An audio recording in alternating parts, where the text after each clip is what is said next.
Hello जी, राम राम जी, राधे राधे जी, जय श्री कृष्णा, जय श्री कृष्णा। हाथ जोड़कर आप सभी को नमस्कार। चलो आज नया श्लोक पढ़ेंगे भाई। प्लीज़ आप लोग जो है थोड़ा साथ दें। मेरा यूट्यूब चैनल है, उसको सब्सक्राइब करें, रजनी चढ़ा के मधुर भजन के नाम से।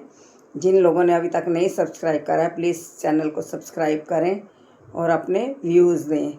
वो भी ज़रूरी है ना, क्या करें, जब तक जीवन है, खाना पीना है, उस सबका सोर्स भी चाहिए ना।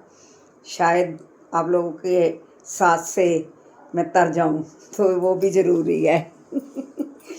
तो चलिए नया श्लोक पढ़ते हैं। जय श्री कृष्णा बोलना पड़ेगा। ऐत्योध्योनि निनी, ऐत्योध्यो निनी भूतानि सर्वाणि त्यो पधारय। अहम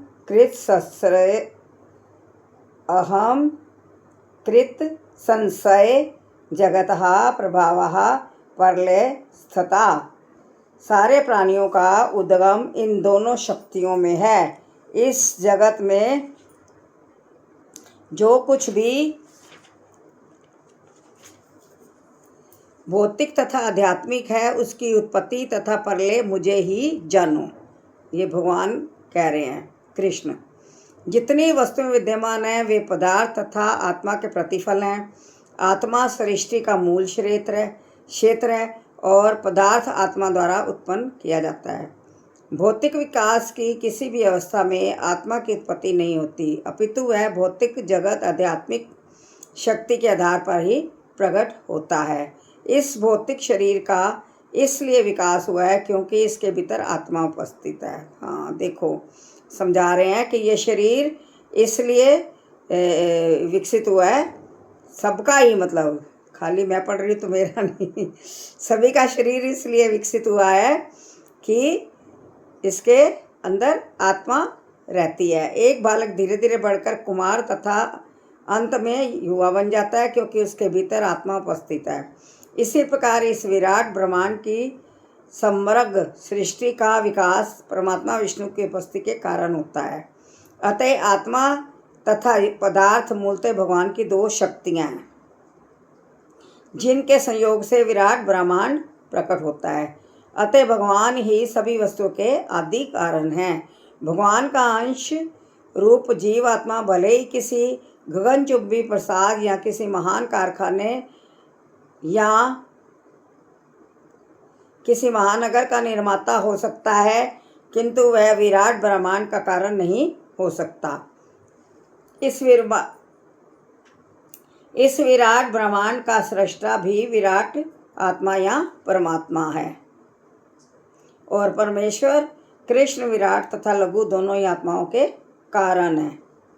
मतः प्रतरम नान्य किंचिदस्ति धनंजय मयि सर्वमिदं प्रोतं सूत्रे मणिगणा इव। हे धनंजय, मुझसे श्रेष्ठ कोई सत्य नहीं है। जिस प्रकार मोती धागे में गुंदे रहते हैं उसी प्रकार सब मुझ पर ही आश्रित हैं। तो वो भगवान पर ही आश्रित हैं, उसके बिना कुछ नहीं हो सकता है। परम सत्य साकार है या निराकार, इस पर सामान्य विवाद चलता है। जहाँ तक भगवत गीता का प्रश्न है, प्रथम सत्य तो श्री भगवान कृष्ण हैं और इसकी पुष्टि पद पद पर होती है। इस श्लोक में विशेष रूप से बल है कि परम सत्य पुरुष रूप है। इस बात की भगवान ही परम सत्य हैं। ब्रह्म संहिता में भी पुष्टि हुई है। ईश्वरः परमः कृष्ण सच्चिदानंद विग्रहः। परम सत्य श्री भगवान कृष्ण ही हैं जो आदि पुरुष हैं, समस्त आनंद के आधार गोविंद हैं और वे सच्चिदानंद स्वरूप हैं। चलो बस आज इतना ही। मतलब इसमें पूरा यही समझाया गया है कि भगवान के बिना तो कुछ भी संभव नहीं है। ये मुख खुलना, ये हाथ चलने, उंगलियां चलनी, पैर चलने, हर जो है, क्योंकि वो कहते हैं ये शरीर भी हमें आत्मा के निवास के लिए मिला है। तो जो भी हमारा कर्म है, नित्य कर्म जितने भी, वो सब हमें इस शरीर से करने पड़ते हैं। तो शरीर में आत्मा बसती है, इसलिए हमें वही करना पड़ता है जो भगवान चाहते हैं। जय श्री कृष्णा बोलेंगे और अगला श्लोक फिर पढ़ेंगे। बहुत कठिन है ये, आसान नहीं है, बहुत मुश्किल है। ये बैठ के जो मतलब गुरु समझाएं तो समझ आने वाली है भगवद गीता।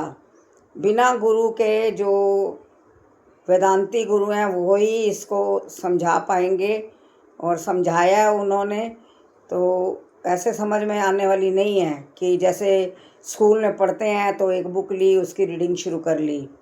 बहुत कठिन है। एक श्लोक भी उसको मैं बाद में 4-5 बार पढ़ती हूँ, फिर पढ़ती हूँ, फिर उसका मीनिंग लगाती हूँ, तब जाके कहीं थोड़ा सा समझ आता है, थोड़ा सा कि क्या है ये। ठीक है, चलिए तो इसी के साथ आज का समाप्ति करते हैं। जय श्री कृष्णा बोलना पड़ेगा।